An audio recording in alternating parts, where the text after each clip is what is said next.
Support comes from the Missouri Forest Products Association, providing more than 41,000 jobs in the production of wood pallets, railroad ties, white oak barrels, hardwood floors, and more. Details at choosewood.com. Well, very clearly, none of the members of the task force condone any destruction at all. But I haven't stopped being an advocate. To the point of the commissioner, if you continue to treat people like animals, then eventually they will behave that way. If you continue to treat people less than human, then expect the reaction or response that you're going to get. Mary-elect Jones has some big decisions to make, and she can make them. She's gonna have to select a new public safety director, and that public safety director, I think, should give Commissioner Glass two options: resign or be fired. I'm Sarah Fensky. This is St. Louis on the Air.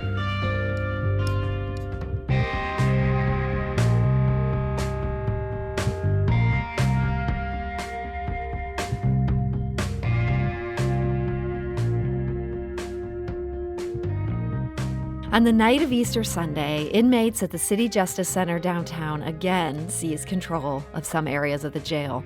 They broke windows, they set fires, they shouted, "We want court dates." Here's what St. Louis Mayor Lyda Krewson said about the havoc. The good news to report here is that no staff were hurt, no police officers were hurt, no sheriffs were hurt as they tried to detain and get control of the situation. The only detainees that were hurt were 2 or 3 people who cut themselves as they broke the glass out, and they're not serious cuts. I should say they didn't have to be hospitalized, so we treated them there at CJC. I don't want to say they weren't serious, but they were cut. So only a few people were cut as they broke the glass out. And that is St. Louis Mayor Lyda Krewson. Now, Sunday's riot was the 5th disturbance at the downtown jail since December. The longest-lasting protest came in February. Detainees held the 4th floor at the Justice Center for nearly 7 hours. Now, after that incident, the city convened a task force to look into conditions at the jail. That task force recommended a host of items. And joining us today to talk about where that stands and what happened this past weekend is the Reverend Darrell Gray. He is the chair of the St. Louis Corrections Task Force. So, Reverend Gray, welcome. Thank you very much, and good afternoon. So, were you surprised to see what happened at the City Justice Center on Sunday night? Unfortunately, no. The members of the task force have been monitoring the implementation of our recommendations since March 12th. And unfortunately, we haven't seen any significant implementation, particularly the urgent recommendations that were designated. And so when you continue to put detainees in cells that you know can be manipulated, when you have not moved through the justice system a lot quicker since the February 6 riots, when you still haven't given detainees the proper visitation with their families and time out of their cells. They're still sitting in their cells over 23 hours. I mean, these were the things that we identified as being the problem, the initiator of the problem in February 6 and before. And so we hear from management that we're following through with some of these things. But obviously, it's not moving quick enough, and the public really does not know what they're doing. The task force members certainly don't know. So you mentioned the locks here, and I know this is just one piece of so many issues going on right now, but this seems like possibly the most urgent if people are able to spring out of their cells. Right. The city's corrections commissioner had said they are working to do this urgent action item. They're replacing the locks on the 4th floor. Now, this was a different floor. Was your task force aware that the lock problem went beyond that one floor that was a problem in February? Absolutely not. And that was one of the other things that we found disheartening, that we made it very clear in our report that we did not receive the kind of access that we were hoping for, particularly from the detainees, from the guards, and the building itself. We were not told that the lock problem extended beyond the fourth floor. If we had been told that, we would have made a recommendation that those particular detainees be moved. It is unacceptable and irresponsible to continue to put detainees in cells that you know can be manipulated. It puts them at risk. It puts correctional officers at risk. And I've made it very clear that the management, the senior management in the correctional center right now, I don't think has been derelict in his duties to move forward with any urgency as it relates to what's happening there right now. So you talk about senior management. That is St. Louis Corrections Commissioner Dale Glass. Yes, ma'am. That's who you're referring to. Okay, so he answered some questions at a press conference Monday. I want to play you something he said there to get your reaction to this. One of the things that concerns me in these kinds of situations is when the first events happened, we, the public, appeared to be condoning or justifying or lending cause for their behavior. And I'm not judgmental about that issue, but I would say it has a tendency to embolden. I'm not saying that was anybody's intent, but if the detainees or inmates see that this is the reaction, we have this support in this, what we did, it is not hard to imagine that it might occur again. And that, again, is St. Louis Corrections Commissioner Dale Glass. Reverend Gray, is he right to say that activists and media attention to these protests has perhaps emboldened the people at the City Justice Center?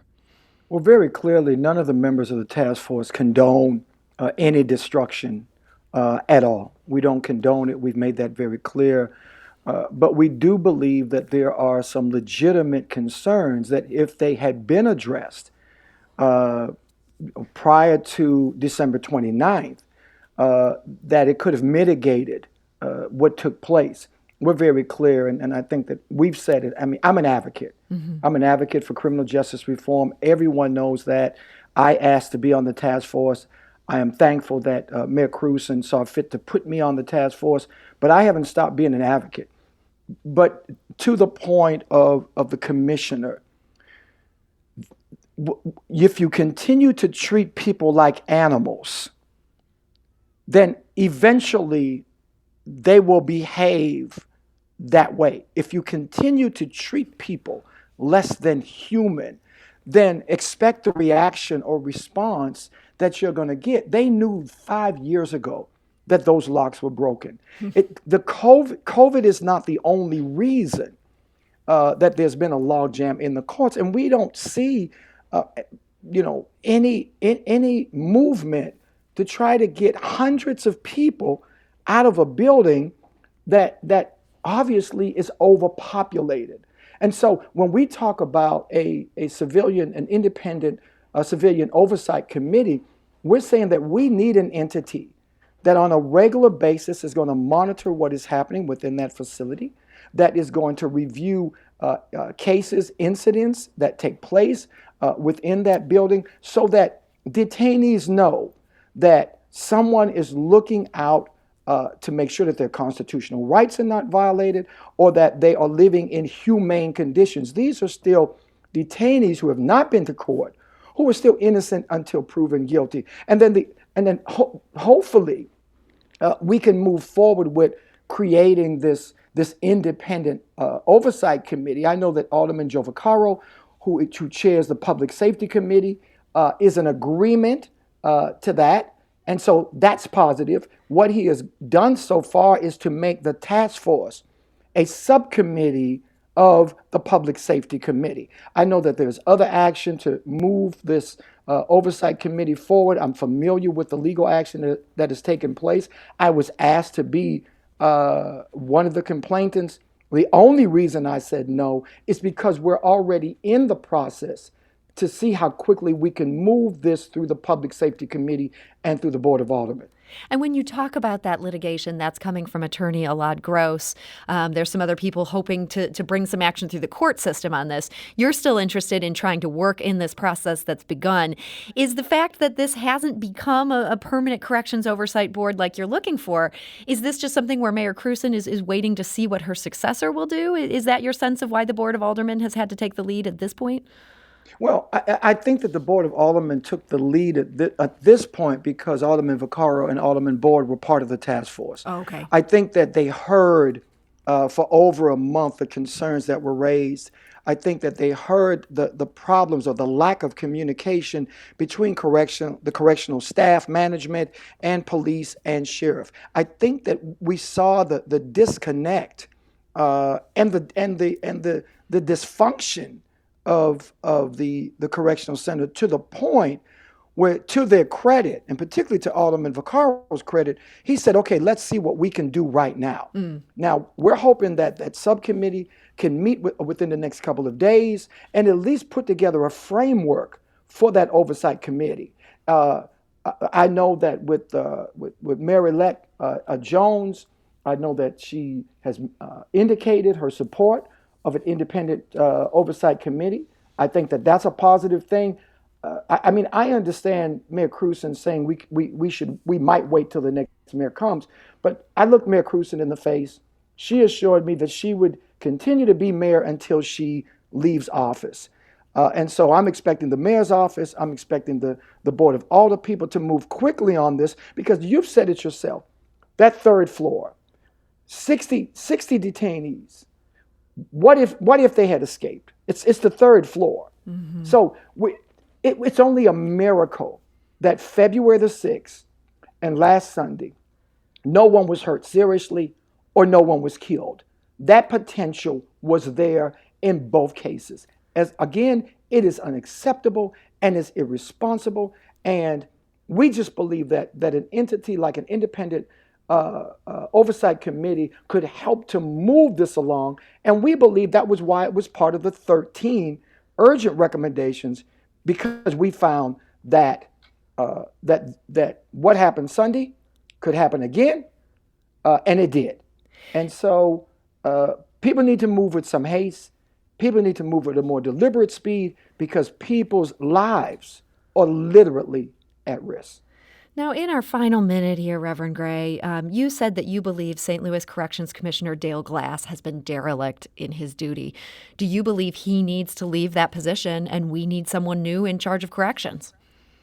I made it clear the other day after Sunday that the new mayor and now Mayor-elect Jones has some big decisions to make, and she can make them. She's going to have to select a new public safety director.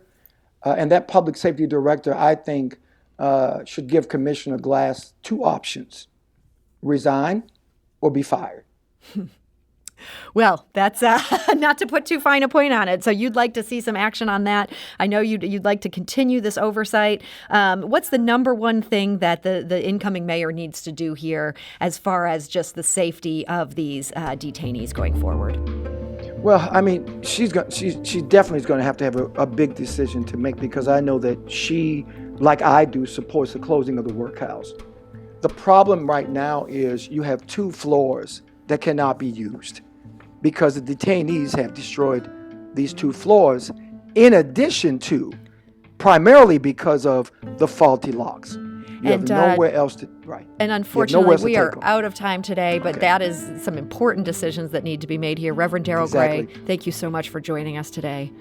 Thank you very much. The Reverend Gray is the chair of the St. Louis Corrections Task Force.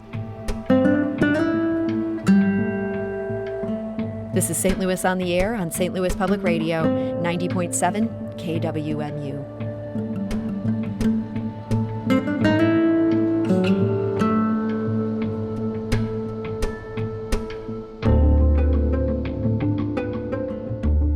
Do you find yourself regularly listening to episodes of St. Louis on the Air?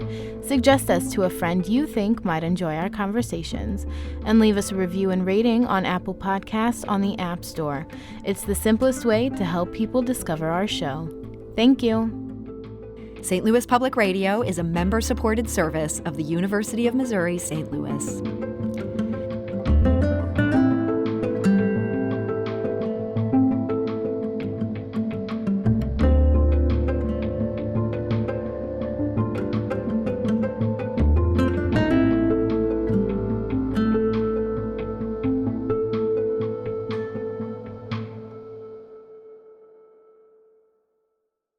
Support comes from the Missouri Forest Products Association, committed to conservation and careful management of the state's forests to make them more resilient and better habitats for wildlife.